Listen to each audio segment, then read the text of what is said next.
ఇవాళ మనం చెప్పుకునేది అత్యంత శక్తివంతమైనటువంటి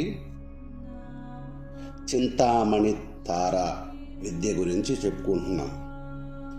ఈ కలియుగంలో అత్యంత శక్తిప్రదాయని అయినటువంటి మరియు అత్యంత శీఘ్ర ఫలప్రదాయని అయినటువంటి చింతామణి తారాదేవిని, ఈ మహామంత్రరాజాన్ని ఇవాళ మీకోసం చెబుతున్నా. ఈ చింతామణి తారా విద్యని ఎవరైతే సాధన చేస్తారో వారికి సర్వము ఆ తల్లి చేకూర్చగలదని గుర్తుపెట్టుకోండి. ఇది అది అని తేడా ఉండదు, ప్రతిదీ చేకూర్చగలదు సాధకుడికి.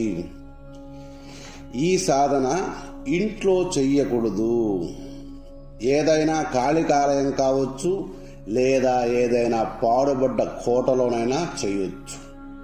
ఈ సాధన ప్రదేశాలన్నీ కూడా, మీరు సాధన చేయాలనుకునే ప్రదేశాలన్నీ కూడా సాధకులకు అనుకూలంగా ఉండవాలని గుర్తుపెట్టుకోండి. ఈ కలియుగంలో మాయను జయించాలన్నా, మాయను సృష్టించాలన్నా ఈ చింతామణి తార సాధనను మించింది వేరు లేదని తెలుసుకోండి. ఎందుకంటే ఈ తల్లి మహా అద్భుతమైనటువంటి, మహాశక్తివంతమైనటువంటి శక్తి స్వరూపం కనుక. ఇక్కడ మంత్రం చెబుతున్నాను, సావధానంగా వినండి. హ్రీం క్లీం హ్రీం స్ట్రీం హాం మహాచింతామణి తారే హ్రీం స్ట్రం స్ట్రీం పట్ స్వాహ. సాధకులు బహుజాగ్రత్తగా గురువుని అనుసరించి ఈ మంత్ర సాధన చెయ్యండి. గురువు లేకుండా ఈ మంత్రం జోలికి వెళ్ళొద్దు.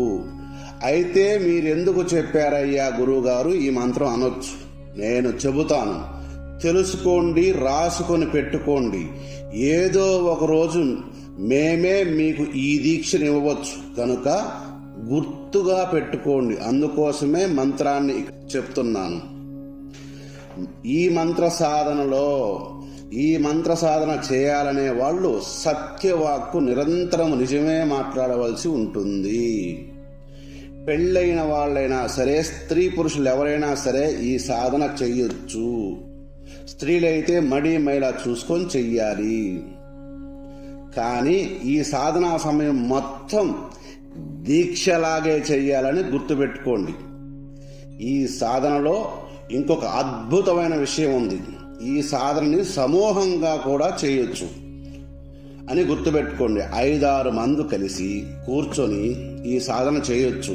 కాకపోతే వ్యక్తికి 20 అడుగులు దూరం ఉండాలని గుర్తుపెట్టుకోండి. మీరు ఈ మంత్రాన్ని ట్రై చేస్తామంటే చెయ్యండి, కానీ అన్నీ బాగుంటే మీరు చెయ్యండి, ఇబ్బంది లేదు. లేదా వదిలేయండి. మీకు కీడు సంకేతం కలిగినప్పుడు చేయొద్దు, ఆపేయండి ఆ మంత్రాన్ని అక్కడికి. ఎందుకంటే ఉగ్ర మంత్రాలు ఈ కలియుగంలో శీఘ్రంగా ఫలిస్తాయి అని తెలుసుకోండి. నేటి సమాజానికి కూడా ఉగ్ర మంత్రాలే కావాలి, ఉగ్ర మంత్రాలే చెయ్యాలి. ఎందుకంటే అలా అయిపోయింది విధానాలన్నీ కనుక ఉగ్ర మంత్రాలే చెయ్యాలి. ఈ కలియుగంలో ఈ ఉగ్ర మంత్రాలన్నీ మేం బహిర్పరుస్తున్నామంటే, ఒకవేళ ఇవన్నీ నేను బయట చెప్తున్నాను, మహా ఉగ్ర మంత్రాలు మహామంత్రాలని నేను బయటికి చెప్తున్నానని అనుకొని చాలా మంది నన్ను తిట్టేవాళ్ళు కూడా ఉంటారు, ఉండొచ్చు. తిట్టుకునేవాళ్ళు తిట్టుకోండి, మాకేం ఫరక్ పడదు, ఇబ్బంది అసలే లేదు మాకు. ఇకపోతే ఈ సాధన ఏదైనా పాడుబడ్డ కోటలో సమూహంగా చెయ్యండి, చెయ్యొచ్చు. ఈ సాధన చేసేవాళ్ళు తెల్లని వస్త్రం మాత్రమే ధరించాలని గుర్తుపెట్టుకోండి. రుద్రాక్షమాలనే జపానికి వాడండి. ముందుగా ఇక్కడ ఇంకొక సాధన చెప్తున్నాను మీకు. ముందుగా ఈ రుద్రాక్షమాల, మీరు జపం చేసే రుద్రాక్షమాలని మేము చెప్పే బీజాక్షరాలతో ప్రాణప్రతిష్ఠ చేసుకోండి. ఇక్కడ ఇంకొక విధానం కూడా మీకు దొరికింది, సంతోషంగా చేసుకోండి. ఇక్కడ ఎవరైతే ఈ మంత్రాలతో మీ జపమాలని ఇక్కడ చెప్పిన విధంగా చేసుకుంటారో ఎవరైనా చేసుకోవచ్చు. ఏ జపమాలకైనా ఇదే చేసుకోవచ్చు. ఎవరైనా సరే ఈ జపమాలను ప్రాణప్రతిష్ఠా విధానం అంటారు దీన్ని. ముందుగా మంత్రం చెప్తాను, వినండి. హ్రీం ఆం క్రోం యం రం యం లం యం వం యం శం యం సం హంస హ్రీం క్లీం హంస మమ జపమాల హ్రీం ప్రాణశక్తి కురు కురు ఓం స్వాహ అనే ఈ మంత్రంతో మీరు మీ జపానికి వాడే జపమాలని నాటు ఆవు పాలలో వేసుకొని పాలు పోసుకొని కలశాన్ని ఈ పాలు పోసుకుంటారు కాబట్టి ఒక కలశంలో పోసుకోండి.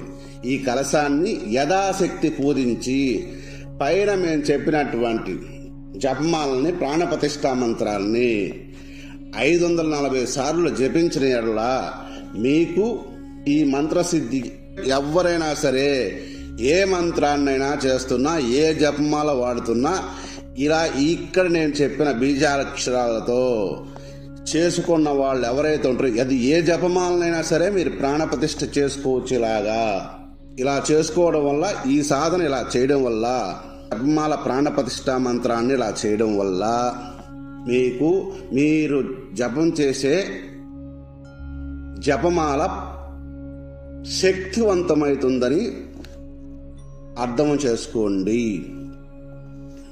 ఇకపోతే ఈ సాధన సిద్ధికి 4 మండలాల సమయం పడుతుంది. ఏ సాధనకి? చింతామణి మంత్ర సాధనకి, చింతామణి తారా సాధనకి 4 మండలాలు సమయం పడుతుందని గుర్తుపెట్టుకోండి.